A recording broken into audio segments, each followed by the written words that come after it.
Yan, magandang araw po muli sa atin mga sir, at papakita ko lamang po sa inyo kung paano natin ititest itong ating pulser. Yan po, gagamit po tayo ng digital multimeter. Yan, para matest natin yung kanyang resistance or yung kanyang ohms. Yan po.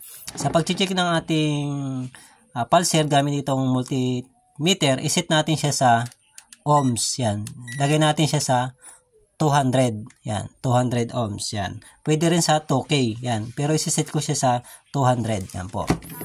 Tapos itong ating test probe, yan.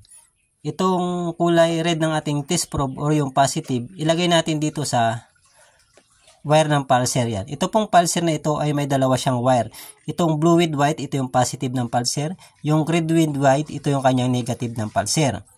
Tapos itong red ng ating test probe or yung positive, ilagay natin sa blue with white ng ating pulser sa positive. Tapos yung negative probe ng ating tester, ilagay naman natin sa negative wire ng ating pulser. Yan po. Meron po siyang reading na 157 ohms. Yan po ang kanyang reading.